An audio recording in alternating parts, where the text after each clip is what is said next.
Romantic MLA episode 13. గుడిలో ఉన్న ఆద్యతో ఆది నాతో కలిసి దర్శనం చేసుకుంటా అంటేనే పిలవను అని బ్లాక్మెయిల్ చేశాడు. తిక్కగాని లేచిందా, ఇప్పటికే బాగా ఓవర్ చేసావు, ఇంకా వెళ్ళు అని కసిరింది ఆద్య. నోవే, నువ్వొద్దంటున్నావుగా, ఏమీ లేని రిలేషన్ని ఏదో ఉన్న రిలేషన్గా పబ్లిక్ చేయమంట. వాడు నిమిషానికి ఒకసారి పంతులమ్మకి ఎమ్మెల్యేకి మధ్య ఏదో ఉందని ప్రపంచమంతా డప్పు వేస్తాడు అని ఆగి, నువ్వు తెలివైన దానివేగా, నాతో దర్శనం బెటరా, ఊరంతా డప్పు బెటరా అన్నది నువ్వే డిసైడ్ చేసుకో అని చెప్పాడు ఆది. ఇప్పుడు తన ఐడెంటిటీ ఎగ్జిస్టెన్సీ బయటికి రావడం అంత మంచిది కాదని ఆదికి తెలియడంతో ఎక్కువ గొడవ చేస్తే ఆది చెప్పినంత పని చేస్తాడని అనిపించి, సరే తగలడు అని వేగంగా ముందుకు నడుస్తోంది ఆద్య. ఆది నవ్వుకుంటూ ఐ వన్న follow follow follow follow follow follow you అనే సాంగ్ని మనసులో వేసుకుని మరీ ఆద్య వెనక వెళ్తూ ఉన్నాడు. అక్కడ కూడా ఆమె వెనక నడుస్తూ, అరే ఆదిగా, ఇది గుడి, కంట్రోల్ చేసుకో అని అతని చూపు ఆమె బ్యాక్ పై నుండి పక్కకి మళ్లిస్తున్నాడు. దేవుడా, నువ్వెందుకు అందమంతా అమ్మాయిలకిచ్చి మా అబ్బాయిలకి అన్యాయం చేశావు?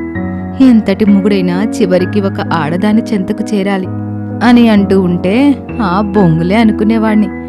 ఇప్పుడు ఎమ్మెల్యే అయ్యుండి ఈ పిల్ల వెనక పడుతున్నా.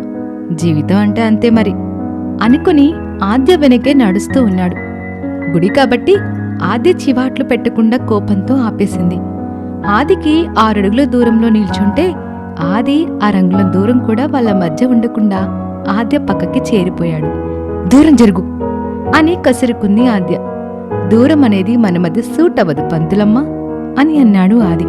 అందరూ చూస్తున్నారు, పైగా గుడి, ఇక్కడ పిచ్చి పిచ్చి వేషాలు వేస్తే ముసుగులో ఉన్న నిన్ను ఊతికారేస్తారు అని చెప్పింది ఆద్య. నాకు కాబోయే పెళ్లంతో నేనుంటే తప్పేంటి అని అడిగాడు ఆది. అయ్యో రామ, మళ్ళీ అదే పాట అని నీతో వాదన అనవసరం అనుకుని గుడిలోని దేవుడికి చేతులు జోడించి, నా పగ చల్లార్చే మార్గం చూపించు స్వామి అని మొక్కుకుంది. నా ప్రేమ కరుణించే దారి చూపించు స్వామి అని ఆది మొక్కుకున్నాడు. హారతివ్వడానికి వచ్చిన పంతులు వారిద్దరిని చూసి, చూడ చక్కనైన జంట, ఎప్పుడూ చల్లగా ఉండాలి అని మనసులో దీవించి ఇద్దరిపై స్వామివారి అక్షతలు చల్లి, ఏమ్మా ఈసారి కాబోయేవాడితో గుడికొచ్చినట్టున్నావు? అబ్బాయి గుళ్ళో కూడా మాస్క్ పెట్టుకున్నాడు, తీస్తే నీ భర్తను చూస్తాం కదా అని అన్నారు పంతులుగారు. ఆది కళ్ళు మతాబుల్లా వెలిగిపోతే ఆద్య కళ్ళు గుంటూరు మిర్చిలా ఎర్రగా మారి ఒళ్ళు చిటపట మండుతోంది. అప్పుడే ఆద్య చెవి దగ్గర గుసగుసగా మాస్క్ తీసేస్తున్నా అని చెప్పి మాస్క్ పై చేపెట్టగాని ఆది చేపట్టి ఆపేసి, ఈయన గారికి కోల్ చేసింది పంతులుగారు, మరోసారి వచ్చినప్పుడు చూపిస్తా అని అంది. ఆది చేతిని పట్టుకుని బరబరా ఈడ్చుకుంటూ వెళ్ళిపోయింది. నేనే నీ మొగుడినని ఫిక్స్ అయ్యావా అని బయటికి వెళ్ళాక అడిగాడు ఆది. ఆది చెయ్యి వదిలేసి, నీతో తాళి కట్టించుకోవడం కంటే ఉరితాడు బిగించుకోవడం బెటర్ అని ఫీల్ అవుతాను నేను, నన్ను ఇరిటేట్ చేయకుండా పో అని అంది ఆద్య. ఆది కోపంగా ఆద్య చెంప పగలగొట్టి, వింటున్నా కదా అని ఏది పడితే అది మాట్లాడుకో, నీ ఊపి రాకపోతే నా గుండె కొట్టుకుంటుందనుకుంటున్నావా అని అరిచేసి ఆద్యని అక్కడే వదిలి బాధతో వెళ్ళిపోయాడు ఆది. ఇక ఈవినింగ్ పబ్. వర్క్లో టెన్షన్స్ మర్చిపోదామని కొందరు తాగుతుంటే మనసులో బాధని మర్చిపోవడానికి కొందరు తాగుతున్నారు. మరికొందరు మత్తులో ఆనందాన్ని వెతుక్కోవడానికి తాగుతున్నారు. తాగిన మత్తులో తనని తాను మరిచిపోయి తూలుతుంది స్వీటీ. స్వీటీని చూసి వెకిలిగా నవ్వుతూ తనని తాకబోయిన వాడికి కడుపులో ఒక పంచిచ్చి, మత్తులో ఉంది కదా అని అడ్వాంటేజ్ తీసుకోవాలని ట్రై చేస్తే ప్రాణం తీస్తా రాస్కెల్ అని వార్నింగ్ ఇచ్చి తన ఫ్రెండ్ లిషాకి ఫోన్ ట్రై చేస్తుంది.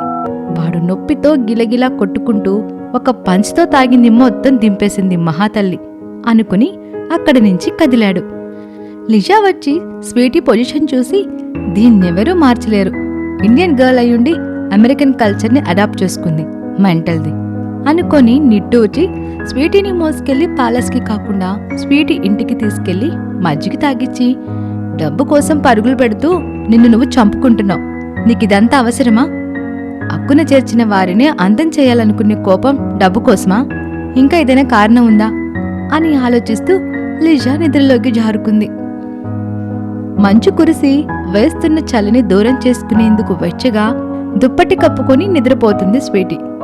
కౌసల్య సుప్రజా రామ పూర్వ సంధ్యా ప్రవర్తతే అంటూ సుప్రభాతం వినిపించడంతో విసుగ్గా లేచి ఫోన్ నుండి వినిపిస్తున్న ఆడియోని కట్టేసి తల గిరున తిరుగుతూ ఉండడంతో తల పట్టుకుని కూర్చుంది.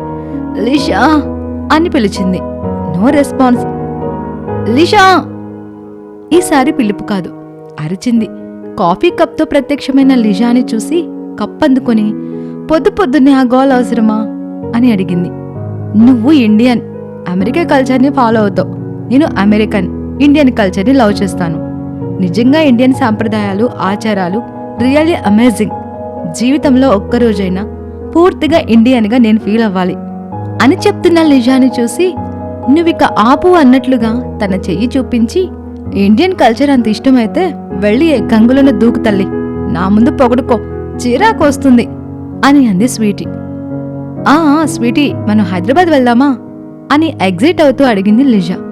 నేను చచ్చినా రాను, వెళ్తే నువ్వెళ్ళు అని అంది స్వీటీ. ఎందుకు నీకు తెలుగు స్టేట్స్ అంటే అంత ద్వేషం అని అడిగింది లిజా. ద్వేషం కాదు, కోపం అంతే అని చెప్పింది స్వీటీ. సర్లే, పొద్దున్నే మనం వాదించుకోవటం మొదలు పెడితే ఇంకా అంతే సంగతులు. కేఫ్కి వెళ్ళాలి కదా, రెడీ అవు అని అంది లిషా.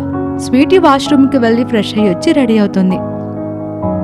స్వీటీ కేఫ్ తెరిచి తన సీట్లో కూర్చొని గతం తాలూకు జ్ఞాపకాలు మదిబందీఖానా నుండి తొంగి చూడాలని ప్రయత్నం చేస్తూ ఉంటే బలవంతంగా వాటిని అద్మిపెట్టి తన పని తాను చేసుకుంటుంది. కేఫ్ కలకలలాడుతోంది.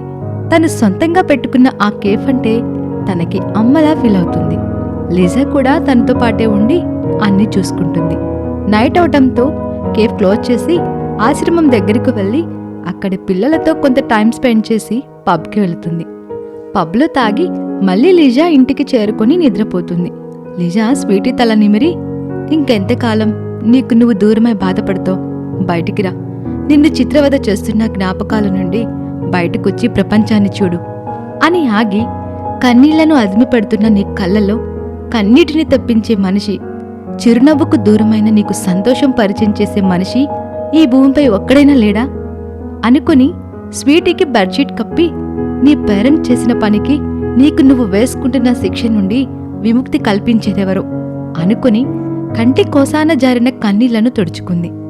తెల్లని మంచువానలో నీలం రంగు చీరలో నిల్చుంది ఆద్య. తన ముందు మోకాళ్లపై నిల్చొని మన 2 గుండెల సవ్వడితో ప్రేమ సంగీతం పలికిద్దామా అని రెడ్ రోజ్ ఇచ్చి ప్రపోజ్ చేస్తున్నాడు ఒక అబ్బాయి. ఫేస్ బ్లర్గా అనిపిస్తోంది. ఆ అమ్మాయి ఆ అబ్బాయి చేతిలో రెడ్ రోజ్ తీసుకుని విసిరేస్తూ, ఐ హేట్ యు, నిన్ను కాదు, నువ్వు చెప్తున్న ఆ ప్రేమని అని అక్కడి నుండి వెళ్ళిపోతుంది ఆద్య. ఆ అబ్బాయి బాధగా చూస్తూ, నీ మనసుకు ప్రేమని పరిచయం చేస్తా, నువ్వు ద్వేషించే ప్రేమని ప్రాణంగా ప్రేమించేలా చేస్తా, I love you for ever అని అరిచాడు. కల నుండి ఉలిక్కిపడి నిద్రలేచి మంచినీళ్లు తాగి, ఇలాంటి కల వచ్చిందేంటి అని అనుకుంటూ మళ్ళీ నిద్రపోయేందుకు ట్రై చేస్తుంది ఆద్య. ఆద్యకి ప్రేమంటే ఎందుకు కోపం? స్వీటీ గతానికి ఆద్య భవిష్యత్తుకి ఏమైనా కనెక్షన్ ఉందా? తెలియాలంటే వెంటనే దండోరా ఛానల్ని సబ్స్క్రైబ్ చేసుకుని మా వీడియోస్ని లైక్ అండ్ షేర్ చేయండి.